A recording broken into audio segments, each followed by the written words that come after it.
승자와 패자의 경계는 언제나 극적으로 갈리는 법입니다. 오늘 우리가 다루려는 이야기는 그 경계가 완전히 전복되는 과정을 담고 있습니다. 중심에는 두 명의 상징적인 인물이 있습니다. 한때 도널드 트럼프 대통령 곁에서 최측근이라는 별명을 들을 정도로 정치와 권력의 교차점에 서 있던 인물. 그는 단순히 기술 기업의 창업자가 아니라 미국 정치의 상징적 무대에서 영향력을 발휘하는 존재였습니다. 둘의 관계는 비즈니스와 정치의 결합이 낳은 결과물이었지요. 반면 이 사람은 정반대에 서 있었습니다. 그는 공개적으로 트럼프를 미국의 전례 없는 위협이라고 규정하며 가장 멀리서 비판을 이어간 인물이었습니다. 그는 실리콘밸리의 젊은 경영자이자 혁신가로서 정치적 목소리에서도 머스크와 극단적인 대조를 이루었습니다. 그러나 불과 몇 년 사이 이들의 위치는 완전히 역전되었습니다. 2025년 9월 현재 워싱턴과 월가의 주요 언론들은 이러한 질문을 던지고 있습니다.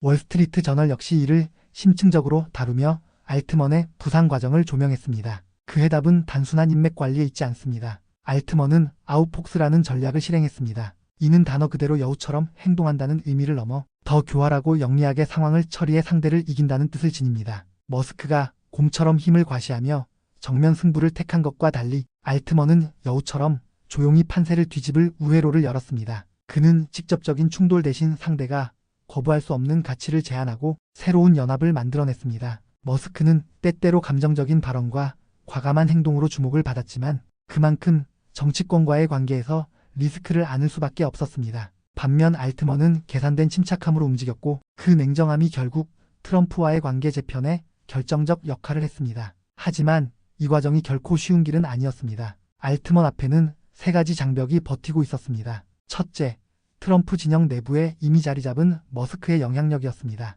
둘째, 정치권과 언론이 갖고 있던 알트먼의 과거 발언에 대한 불신이었습니다. 셋째, 실리콘밸리 내부에서도 알트먼의 정치적 행보를 두고 논란이 존재했습니다. 이러한 장애물은 알트먼에게 치명적 약점이 될 수 있었습니다. 그럼에도 알트먼은 차분히 판을 짜 나갔습니다. 그는 기술 리더에서 정치적 파트너로 확장하는 과정을 치밀하게 설계했습니다. 특히 AI 산업을 국가 안보와 경제 경쟁력의 핵심 의제로 끌어올림으로써 트럼프 진영에 거절할 수 없는 가치를 제공했습니다. AI의 미래를 선도하는 인물로서 자신을 포지셔닝한 것입니다. 결과적으로 트럼프는 알트먼에게 더 많은 신뢰를 보낼 수밖에 없었습니다. 이 이야기는 단순히 두 거물의 개인적 경쟁사가 아닙니다. 이는 정치와 기술, 그리고 권력의 본질이 어떻게 재편되는지를 보여주는 극적인 사례입니다. 곰과 여우의 대결에서 여우가 승리한 것처럼 치밀한 계산을 무기로 알트먼은 트럼프 권력의 한가운데로 들어가는데 성공했습니다. 이제 우리는 알트먼이 어떤 방식으로 이 장벽들을 넘고 어떤 심리적이면서도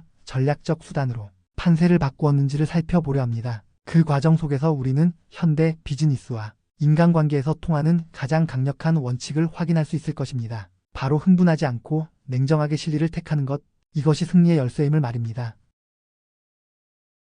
트럼프가 대통령에 당선된 직후 백악관의 권력 지도에는 단번에 새로운 지배자가 등장했습니다. 그는 단순한 테크 CEO가 아니라 대통령의 곁에서 중요한 역할을 부여받은 상징적 인물이었죠. 대통령 별장인 마라라고에서 열린 회의에 당당히 참석했고 취임식에서도 귀빈으로 자리하며 언론의 주목을 받았습니다. 그 순간 머스크는 백악관의 핵심에 서 있었고 트럼프의 신뢰를 누구보다 깊게 얻은 최측근으로 불렸습니다. 이러한 머스크의 지위는 샘 알트먼에게 거대한 장벽이 되었습니다. 트럼프와의 거리를 좁히려는 알트먼의 모든 시도는 머스크라는 방화벽에 부딪혀 번번이 좌절되었습니다. 다른 테크 CEO들이 대통령의 별장으로 곧장 들어가던데 알트먼은 반드시 중개자를 거쳐야만 했습니다. 그 차이는 곧 정치적 위상의 차이였고 언론은 이를 놓치지 않았습니다. 판비치에서 열린 회의에서는 더욱 굴욕적인 장면이 연출되었습니다. 당시 상무장관 후보였던 윌버 로스에게 공개적으로 호통을 당한 사건은 알트먼이 얼마나 변방의 존재로 취급되었는지를 보여주는 사례였습니다. 더 결정적인 상징은 취임식에서 드러났습니다. 알트먼은 100만 달러, 우리 돈으로 약 13억 원을 기부했습니다. 그러나 그 대가로 받은 것은 대통령 곁의 귀빈석이 아니라 이름만 적힌 입석표였습니다. 거액의 후원에도 불구하고 권력의 변방에 머물 수밖에 없었던 현실은 알트먼에게 뼈아픈 굴욕이었습니다. 그것은 단순한 자리 배치 이상의 메시지였습니다. 트럼프 진영이 보낸 냉혹한 신호였습니다. 게다가 머스크의 방해는 집요했습니다. 그는 단순히 트럼프와의 거리를 차단하는 데서 그치지 않았습니다. 알트먼을 향해 공개적으로 조롱을 퍼부으며 그의 이미지를 깎아내렸습니다. 머스크가 붙인 별명은 사기꾼 샘이었습니다. 이는 트럼프가 정적을 공격할 때 즐겨 사용하던 방식과 닮아 있었습니다. 별명 하나로 상대의 이미지를 프레이밍하고 그 낙인을 지워지지 않는 상처로 남기는 전략이었습니다. 머스크는 트럼프의 언어를 빌려 알트먼을 희화화했고 그 결과 알트먼은 정치적 신뢰를 얻기 더욱 힘든 상황에 놓였습니다. 이 적대감의 배경에는 단순한 경쟁심만 있었던 것은 아니었습니다. 머스크에게는 배신감이 자리하고 있었습니다. 두 사람은 한때 협력자였습니다. 비영리 연구조직 오픈 AI를 함께 만드며 인류의 안전한 AI 개발이라는 원대한 목표를 공유했던 동지였습니다. 그러나 알트먼은 오픈 AI를 영리법인으로 전환했고 마이크로소프트와 손을 잡으며 실리콘밸리와 월가의 자본을 등에 업었습니다. 머스크는 이를 개인적 배신으로 받아들였습니다. 곰처럼 자신의 영역을 지키려는 머스크에게 알트먼은 더 이상 동지가 아니라 제거해야 할 위협이었습니다. 이로써 알트먼은 완벽히 고립되었습니다. 정치권과의 직접 연결은 차단되었고 언론은 그를 변방의 인물로 묘사했습니다. 실리콘밸리 내부에서도 머스크의 영향력은 막강했습니다. AI의 미래를 선점하려는 구도 속에서 알트먼은 철옹성과도 같은 벽 앞에 홀로 서 있는 듯 보였습니다. 그러나 아이러니하게도 이런 고립이 알트먼에게 다른 가능성을 열어주었습니다. 가장 낮은 자리에서 다시 시작할 수밖에 없었던 그는 자신이 가진 무기를 차분히 점검했습니다. 곰의 힘을 정면에서 막아낼 수 없다는 사실을 인정한 순간 그는 여우의 길을 선택했습니다. 조용히 우회로를 개척하고 작은 균열을 찾아내어 거대한 방어벽을 흔들 기회를 기다리기 시작한 것입니다. 철저히 차단당한 인물이 어떻게 반격의 실마리를 찾을 수 있었을까요? 그 시작은 의외의 곳에서 비롯되었습니다. 바로 머스크가 결코 주목하지 않았던 틈새에서였습니다. 샘 알트먼은 누구보다도 분명한 정치적 색채를 지닌 인물이었습니다. 그는 오랜 기간 민주당을 지지해왔고 2016년 대선에서는 힐러리 클린턴을 공개적으로 지지했습니다. 당시 그의 블로그에는 강렬한 문장이 남겨져 있습니다. 이 문장들은 알트먼의 확고한 정치적 입장을 상징하는 증거였습니다. 그는 트럼프라는 정치적 인물에 대해 분명히 선을 긋고 철저히 거리를 두었던 인물이었습니다. 그러나 세상은 언제나 신념만으로 굴러가지 않습니다. 알트먼의 마음을 흔들고 전략의 방향을 바꾸게 만든 것은 다름 아닌 바이든 행정부였습니다. 2022년 바이든 정부는 미국 반도체 산업의 미래를 위해 2,800억 달러 규모의 칩스 앤 사이언스 액트를 통과시켰습니다. 반도체와 과학기술의 대대적인 투자를 약속한 이 법안은 겉보기에 혁신적이고 거대한 정책처럼 보였습니다. 하지만 알트먼의 눈에는 달랐습니다. 그가 구상하던 AI 인프라, 즉 인류 전체가 공유할 수 있는 거대한 컴퓨팅 파워와 데이터 센터의 구축을 위해서는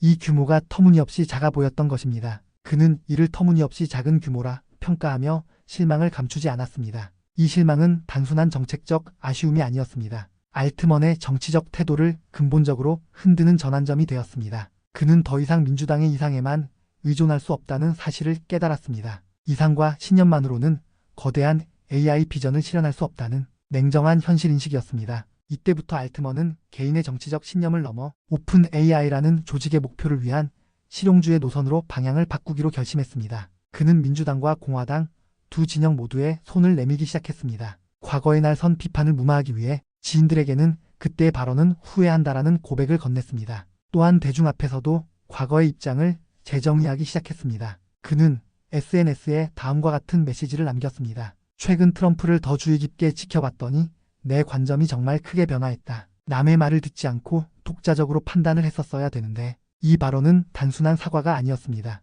과거의 비판이 본래 자신의 신념이 아니라 주변의 말에 휩쓸린 판단 착오였다는 새로운 해석을 내놓은 것입니다. 즉, 잘못된 신념을 바로잡고 독자적인 통찰을 얻은 성장한 지도자라는 이미지를 구축한 것입니다. 이는 지지자들에게는 이해할 수 있는 이유를 제공하고 새로운 동맹에게는 협력의 여지를 열어주는 전략적 화법이었습니다. 정치권과의 관계는 단순히 한 번의 발언으로 회복되지 않습니다. 그러나 알트먼은 이미 방향을 틀고 있었습니다. 과거의 적대적 태도 대신 실리적 협력을 강조했습니다. 민주당과의 관계를 완전히 끊지 않으면서도 공화당 진영에 더 가까이 다가갔습니다. 이는 단순한 정치적 유연성을 넘어 스스로를 필수 불가결한 인물로 만드는 전략이었습니다.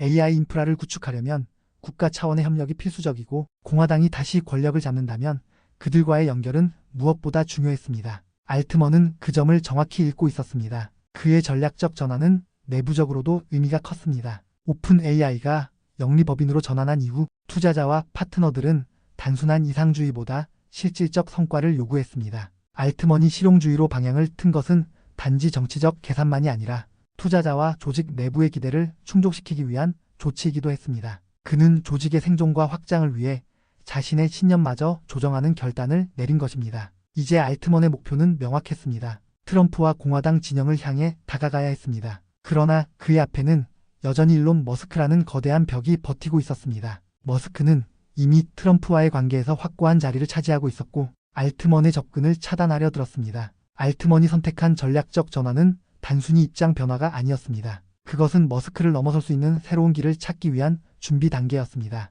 결국 알트먼은 냉정하게 결론을 내렸습니다. 정면 승부는 불가능하다. 우회로를 찾아야 한다. 이때부터 알트먼은 더 정교한 작전에 돌입합니다. 트럼프의 곁을 직접 뚫는 것이 아니라 그의 주변에서부터 신뢰를 쌓아 올리고 누구도 거부할 수 없는 가치 제안을 만들어내는 방식이었습니다. 머스크가 곰처럼 힘으로 버티는 동안 알트먼은 여우처럼 움직였습니다. 실망이 낳은 전략적 전환점은 곧 새로운 시작이 되었고 그는 마침내 반격의 무대를 마련하게 되었습니다.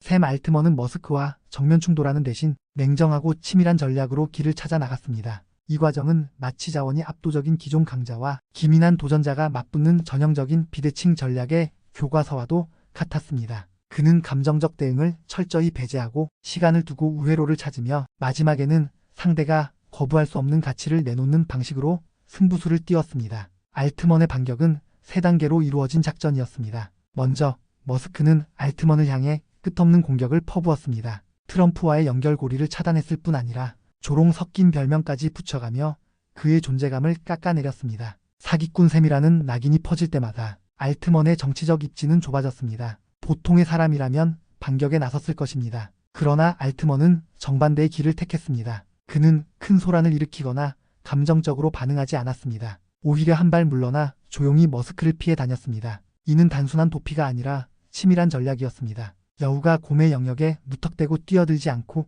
숲속 어둠 속에서 때를 기다리듯 말입니다. 알트먼은 스스로를 다잡으며 그와의 전면전은 우리 목표에 아무런 도움이 되지 않는다는 점을 분명히 했습니다. 오히려 시간을 벌며 정세가 바뀌기를 기다렸습니다. 감정적 대응은 순간의 카타르시스를 느낄 수 있지만 장기적인 승리를 가로막는 덫이 될 뿐이라는 사실을 그는 누구보다 잘 알고 있었습니다. 그러나 시간만으로는 벽을 넘을 수 없었습니다. 트럼프에게 닿는 길은 머스크가 장악한 철문처럼 굳게 닫혀 있었습니다. 알트먼은 새로운 통로를 만들어야 했습니다. 이때 등장한 것이 바로 외부 조력자 전략입니다. 첫 번째 조력자는 워싱턴 정가에서 가장 영향력 있는 로비스트 중 하나인 제프 밀러였습니다. 그는 트럼프 선거 캠프와 깊은 인연을 맺고 있던 인물이었습니다. 알트먼은 막대한 비용을 들여 밀러와 그의 동료 크리스 라시비타를 고용했습니다. 이들은 알트먼을 트럼프 측 핵심 인사들에게 연결하는 다리 역할을 했습니다. 두 번째 조력자는 사업적 이해관계에서 비롯되었습니다. 오라클의 공동 창업자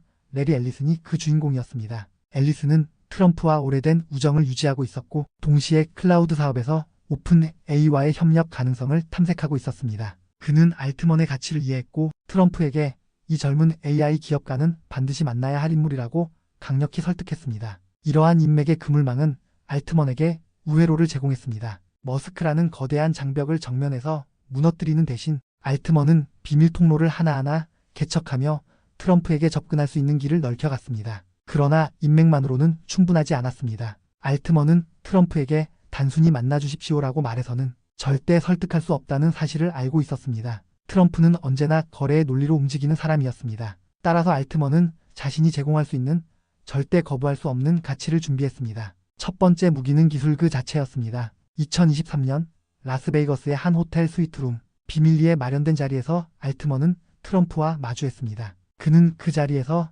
당시 외부에 공개되지 않았던 텍스트 비디오 생성 AI 소라를 직접 시연했습니다. 몇 줄의 텍스트를 입력하자 현실과 구분이 불가능한 수준의 영상이 눈앞에서 펼쳐졌습니다. 트럼프는 눈을 크게 뜨고 모니터를 바라보았습니다. 이건 영화가 아니라 진짜야? 라고 묻는 그의 목소리에서 경탄과 탐욕이 동시에 묻어났습니다. 그 순간 알트먼은 기술의 힘으로 트럼프의 마음을 사로잡았습니다. 두 번째 무기는 거대한 비전이었습니다. 알트먼은 중국을 이기기 위해라는 단순하면서도 강력한 구호를 내세웠습니다. 그는 AI 인프라를 미국 전역에 건설해야 한다고 주장했습니다. 환경 규제나 절차적 검토 따위는 모두 무시하고 국가적 차원의 초고속 AI 프로젝트를 추진해야 한다는 제안이었습니다. 이 비전은 트럼프가 가장 좋아하는 방식이었습니다. 크고 빠르고 무엇보다 승리를 상징하는 계획이었기 때문입니다. 알트먼의 제안은 곧 공화당의 공식 기조로 흡수되었습니다. 실제로 트럼프가 주도한 공화당 전국 대회의 정책 공약에는 중국을 능가하는 AI 인프라 구축이 명문화되었습니다. 이는 단순한 로비 이상의 성과였습니다. 알트먼은 자신의 기술과 비전을 통해 정치의 중심 무대에 발을 들여놓는데 성공했습니다. 머스크가 쳐놓은 장벽은 완벽해 보였습니다. 그러나 알트먼은 정면 돌파 대신 기다림과 인맥 그리고 기술이라는 무기를 통해 그 장벽을 우회했습니다. 그리고 마침내 모두가 지켜보는 무대에서 극적인 반전이 일어났습니다. 공화당 대회 연단에서 트럼프가 알트먼을 소개했습니다. 이 사람은 미국이 중국을 이길 수 있도록 도와줄 천재입니다. 불과 몇 년 전 사기꾼 셈이라 조롱받으며 취임식 입석표조차 얻지 못했던 그가 이제는 미국 대통령의 최측근으로 호명되는 순간이었습니다. 청중의 박수 속에서 알트먼은 미소를 지었지만 그 미소 뒤에는 냉혹한 계산과 피말리는 전략의 결과가 숨어 있었습니다. 이로써 알트먼의 3단계 전략은 완벽하게 현실화되었습니다. 그는 머스크의 집요한 방해를 뚫고 기술과 비전을 무기로 트럼프의 곁에 서는데 성공했습니다. 이것은 단순한 개인의 승리가 아니라 AI라는 신기술이 정치 권력의 심장부를 파고드는 역사적 순간이기도 했습니다. 그리고 마침내 마치 한 편의 드라마 같은 반전이 펼쳐졌습니다. 불과 몇 년 전 취임식에서 고작 입석표를 받았고 변방으로 밀려났던 샘 알트먼은 트럼프와 함께 오벌 오피스에 나란히 서서 역사적인 프로젝트를 발표하게 됩니다. 그 이름은 바로 스타게이트 프로젝트였습니다. 이 소식은 워싱턴과 실리콘밸리를 넘어 전 세계를 뒤흔든 충격적인 선언이었습니다. 5천억 달러, 우리 돈으로 약 690조 원에 달하는 자본이 투입되는 초대형 AI 데이터 센터 프로젝트. 이 거대한 계획은 단순히 한 기업의 사업 확장을 넘어 미국이 AI 패권 경쟁에서 중국을 따돌리기 위한 국가적 프로젝트로 자리매김했습니다. 그 순간 가장 큰 충격을 받은 사람은 다름 아닌 일론이었습니다. 그는 이 소식을 TV 뉴스 속보를 통해 접했다고 합니다. 트럼프와 알트먼이 오벌 오피스에서 나란히 서서 발표하는 장면은 머스크에게는 청천벽력 같은 장면이었습니다. 자신이 모든 판을 통제하고 있다고 굳게 믿었던 순간 실제 게임의 승자는 이미 조용히 모든 실리를 챙기고 있던 알트먼이었던 것입니다. 이 장면은 곰과 여우의 싸움에서 여우가 마침내 승리를 거두는 순간을 상징합니다. 무지막지한 힘으로 상대를 제압하려 했던 머스크는 교묘한 전략과 인맥 그리고 거대한 비전으로 무장한 알트먼 앞에서 허망하게 뒤처지고 말았습니다. 스타게이트 프로젝트의 구체적 내용은 실로 압도적이었습니다. 오픈 AI, 오라클, 그리고 일본의 소프트뱅크까지 참여한 이 프로젝트는 미국 내 초대형 AI 데이터 센터를 구축해 차세대 AI 모델을 훈련하고 운영하는 것을 목표로 했습니다. 이는 단순히 기업의 협력체가 아니라 국가 안보와 경제 패권을 지키기 위한 거대한 AI 방벽이자 새로운 산업 인프라 건설 계획이었습니다. 머스크는 분노를 감추지 못했습니다. 그는 X를 통해 연이어 글을 남겼습니다. 소프트뱅크는 자금이 부족하다. 이 프로젝트는 무모하다와 같은 비판을 쏟아냈습니다. 하지만 그의 외침은 메아리 없는 소리로 흩어질 뿐이었습니다. 이미 정부와 글로벌 자본이 알트먼의 편에 서 있었고 그 거대한 흐름은 머스크가 손쉽게 되돌릴 수 있는 수준을 훨씬 뛰어넘은 상태였습니다. 이 한 방으로 전세는 완전히 역전되었습니다. 오랫동안 트럼프와의 관계를 독점하며 영향력을 과시했던 머스크는 빠르게 입지가 흔들렸습니다. 반면 알트먼은 국가적 프로젝트의 중심인물로 자리 잡으며 정치와 산업의 교차로에서 막대한 실리를 챙겼습니다. 취임식에서 입석표조차 제대로 받지 못했던 인물이 불과 몇 년 만에 대통령과 함께 세계를 뒤흔드는 프로젝트를 선포하는 주인공으로 서게 된 것입니다. 이는 단순한 성공이 아니라 철저한 패배자로 낙인 찍혔던 알트먼이 정치적, 산업적 대반전을 이루어낸 역사적 장면이었습니다. 머스크의 비판은 공허한 외침으로 남았고 알트먼의 이름은 미국 AI 전략의 중심에 새겨졌습니다. 이 순간이야말로 힘센 곰을 교묘한 여우가 완벽하게 아웃폭스한 결정적인 장면이었습니다. 샘 알트먼과 일론 머스크의 대결에서 승패를 가른 마지막 무대는 아부다비 데이터 센터 설립 계획에서 펼쳐졌습니다. 이 프로젝트의 중심에는 아랍에미리트의 기술 기업이 있었습니다. 이 기업은 단순한 지역 기업이 아니었습니다. 그 배후에는 MGX라는 막대한 자본이 있었고 이 펀드는 머스크의 XAI와 알트먼의 오픈 AI 양쪽 모두에 투자하고 있었습니다. 다시 말해 누가 승리하든 이익을 챙길 수 있는 또 다른 여우였던 셈입니다. 이때 알트먼과 이 기업이 공동 프로젝트를 발표할 것이라는 소문이 퍼지자 머스크는 결국 이성을 잃고 말았습니다. 그는 트럼프의 최측근 보좌관들에게 화를 내고 불평을 쏟아냈습니다. 상황이 얼마나 심각했는지 트럼프가 예정된 회의를 중단하고 나와 머스크를 직접 달래야 할 정도였습니다. 사실 두 사람의 관계는 이미 오래전부터 삐걱대고 있었습니다. 트럼프가 머스크가 추천한 나사 국장 후보를 거절하자 머스크는 분노를 감추지 않았습니다. 나아가 그는 공개적으로 트럼프를 비판하고 탄핵까지 촉구하며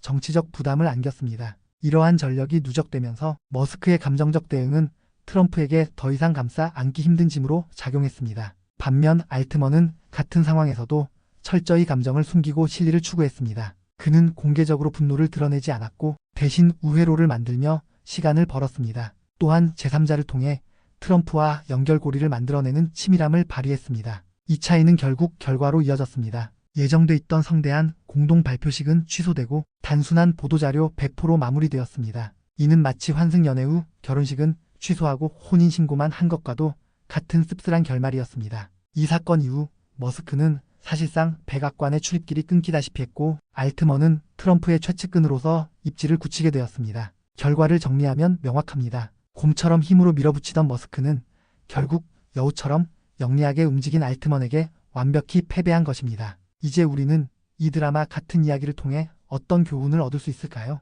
결론은 단순합니다. 승패를 가른 핵심 요인은 바로 감정 통제와 전략적 인내였습니다. 오래된 격언처럼 흥분하면 지는 것입니다. 알트먼의 아웃폭스 플레이북에서 우리가 배울 수 있는 3가지 실행 원칙은 다음과 같습니다. 첫째, 정면 충돌이 능사가 아닙니다. 강력한 경쟁자와 장벽을 만났을 때 감정적인 정면 대결은 최악의 선택일 수 있습니다. 알트먼처럼 한 발 물러서 시간을 벌고 제3자를 활용해 우회로를 찾는 지혜가 필요합니다. 둘째, 나의 가치를 숫자로 증명해야 합니다. 막연한 명분이나 감정적인 호소보다 상대가 거부할 수 없는 실질적인 이익을 제안하는 것이 훨씬 효과적입니다. 알트먼은 5천억 달러 규모의 데이터 센터 프로젝트와 중국을 이기자는 국가적 명분을 제시하며 자신의 필요성을 확실히 각인시켰습니다. 셋째, 최후의 승리를 위해 감정을 관리해야 합니다. 과정에서 겪는 작은 수모나 공개적인 모욕에 흔들려서는 안 됩니다. 알트먼은 취임식에서 입석표로 밀려나는 굴욕을 겪었지만 이를 감내하며